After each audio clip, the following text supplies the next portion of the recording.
Political divisions in the United States are wider than ever this morning. Donald Trump with an incredible moment at the White House early this morning.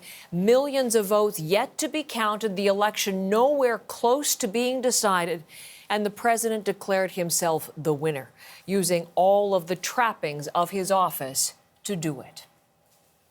Ladies and gentlemen, the President of the United States, Donald J. Trump. Trump walking out into the East Room of the White House just before 3 o'clock in the morning Eastern Time, in front of cheering supporters demanding the vote count be stopped, saying he will now fight the election in the Supreme Court. This is a fraud on the American public.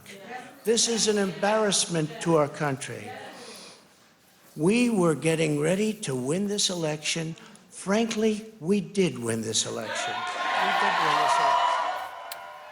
We're going to bring you more from that speech in just a moment, but that claim, that false claim, followed just hours after Joe Biden made his own appearance early on the morning after the election.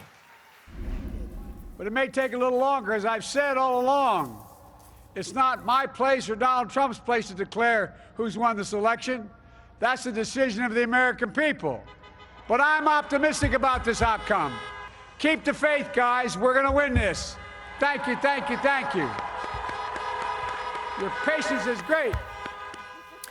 Biden's optimism meant to calm his supporters outside his campaign headquarters. Their hopes for a clear win on election night has turned into what is now an agonizing wait for results on this morning after.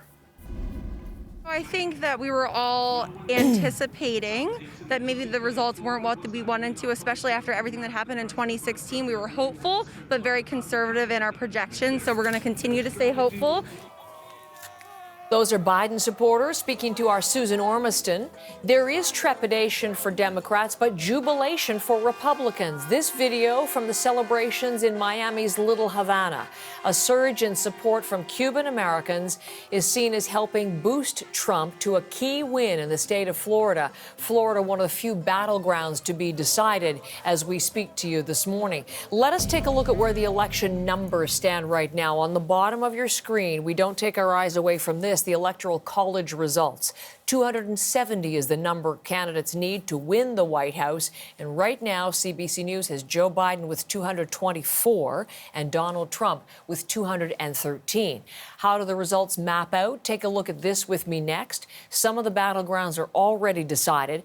Donald Trump has picked up key wins, as I mentioned, in Florida with the 29 Electoral College votes in play there. Ohio, Texas remains Republican red. Some polls had given Biden a toss-up chance there, but it was not to be. Biden hanging on to Minnesota and Colorado. The battlegrounds, though, we expected they would come down to them, and indeed, these will be the states that decide who wins.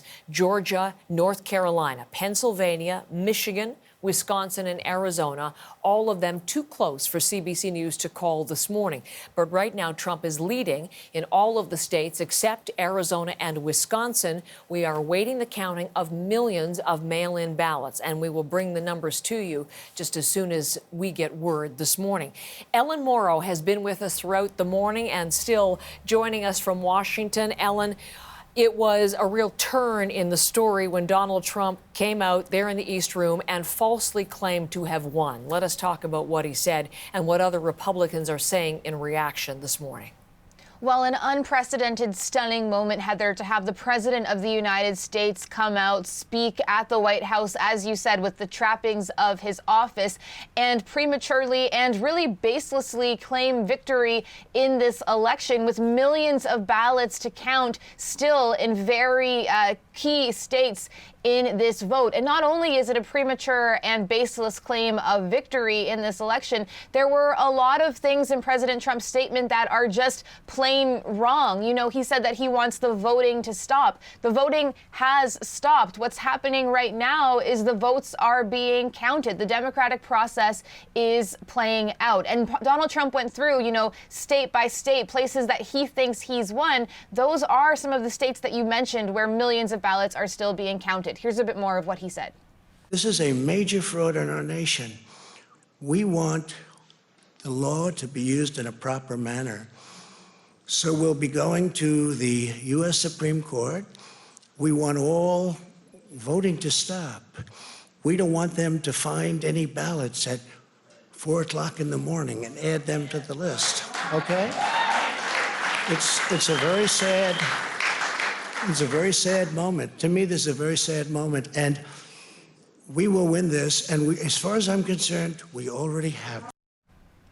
Now, again, Heather, this is not fraud. This is not cheating. This is the democratic process playing out. Now, President Trump's comments, as stunning as they are, perhaps not really surprising at all, because this is what he said was going to happen. For the past few weeks, he has been casting doubt on the integrity of this election without any proof. He's been claiming there's going to be widespread voter fraud, again, without any proof. And he's been saying over and over again in the last few weeks that the results of the election were going to wind their way to the Supreme Court. And now that's exactly what he's threatening to do. So none of this is really surprising, even though it is obviously a stunning moment. And he is receiving criticism from members of his own party. I want to pull up a tweet from Representative Adam Kinzinger. He's a Republican from Illinois, and he retweeted, we can look at that there, he retweeted a tweet from the president in which the president tweeted what we basically heard him say, saying that the election was going to be stolen.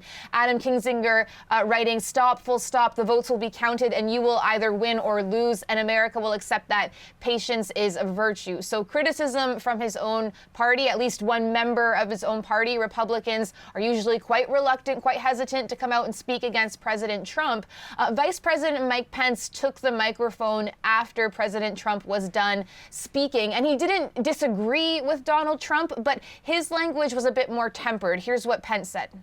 While the votes continue to be counted, we're going to remain vigilant, as the president said. The right to vote has been at the center of our democracy since the founding of this nation, and we're going to protect the integrity of the vote.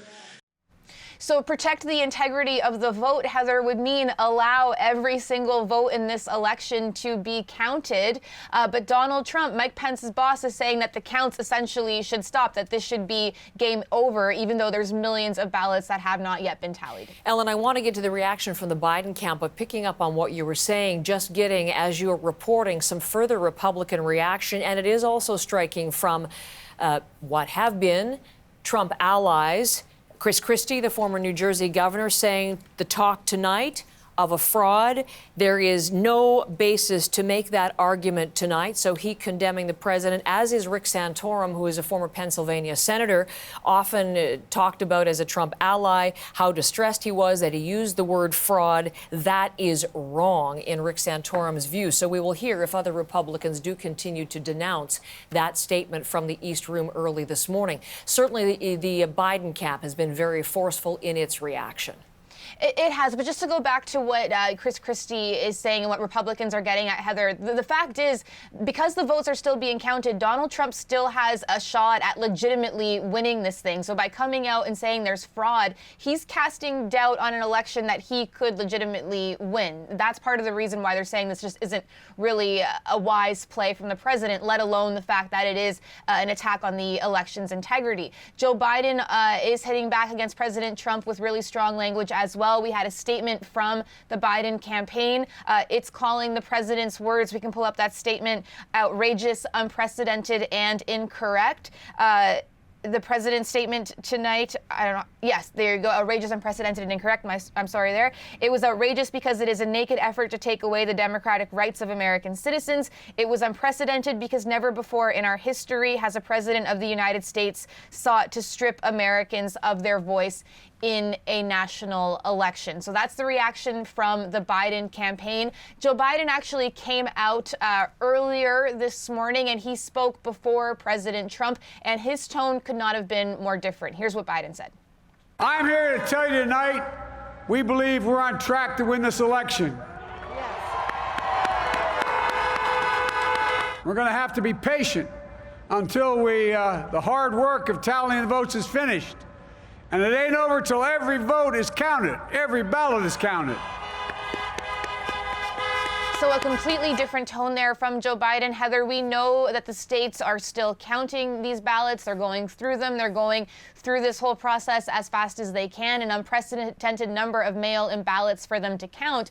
But where this goes from here in terms of possible legal action that President Trump threatened, I mean, he didn't threaten it. He said they're going to go to the Supreme Court. On what basis he can make a case to stop the counts of legitimately cast ballots is incredibly unclear this morning. Ellen, thank you very much from Washington.